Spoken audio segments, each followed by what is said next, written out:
Alors, quelques petites remarques et je vous demande de faire un schéma pour chaque remarque. Donc, on va essayer de bien voir ce qui se passe. Dire que AB est égal à BC. On a bien le point d'arrivée du premier déplacement qui est le point de départ du deuxième déplacement. En gros, vous partez d'un point A, vous faites un certain déplacement pour aller à un point B, et vous faites ensuite le même déplacement pour aller à un point C. Donc on a bien ici le vecteur AB qui est égal au vecteur BC. On a le même déplacement, on a fait le même déplacement deux fois de suite. Ça veut dire ici que notre point B, il est au milieu du segment AC. On fait attention, il n'est pas au milieu du vecteur AC, ça n'aurait pas de sens, il est au milieu du segment AC. Si je vous demande de faire deux fois de suite 4 pas vers le nord, votre position après le premier déplacement, elle sera au milieu de votre déplacement total. Donc notre point B au milieu de AC si AB est égal à BC. Il faut bien qu'on ait le même point d'arrivée du premier vecteur et de départ du deuxième vecteur. Alors, le point d'avant, on a cette fois-ci le même point de départ. On part à chaque fois du point A et on a une égalité de déplacement pour aller au point B et pour aller au point C. Ça veut dire qu'en gros, vous partez d'un point et on veut dire qu'on fait ce déplacement-là pour aller à B. Et je vous dis que pour aller à C, vous partez du même point et vous faites le même déplacement. Ça veut dire que le point B et le point C, ils sont au même endroit. On va rester toujours sur notre notion de déplacement. Ça marche assez bien pour ces premiers cas de figure. On verra petit à petit que ça se complexifie un petit peu.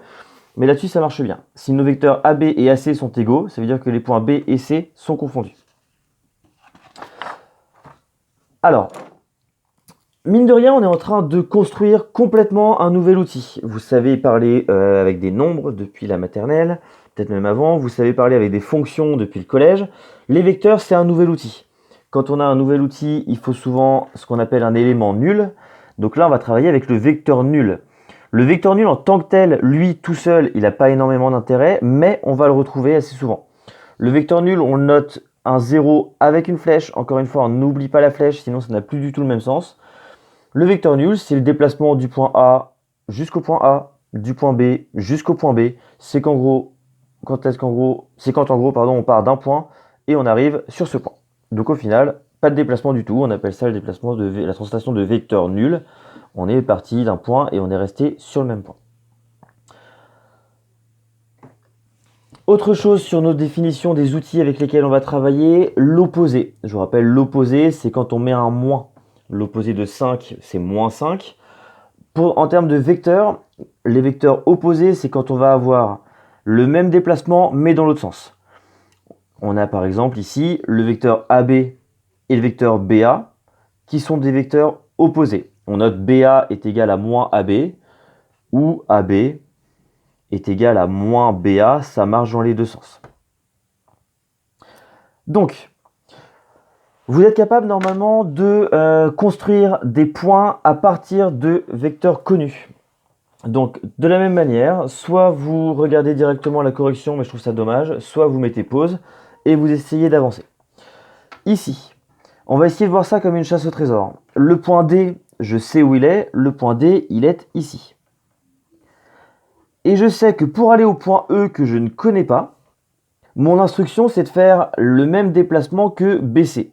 BC, je le connais, c'est lui. C'est un carreau vers la droite et deux carreaux vers le bas.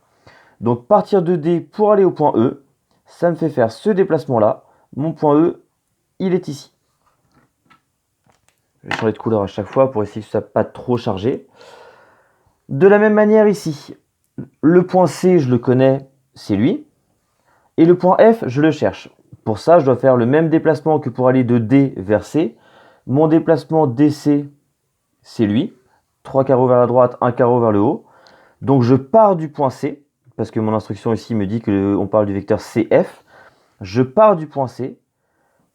Je fais mon déplacement de vecteur DC. Et ça me fait arriver au point F. Mon point F est ici. On continue avec le petit 3. Le vecteur, hop, je vais mettre en orange, BG. Donc B, je connais, il est là, et G, je le cherche.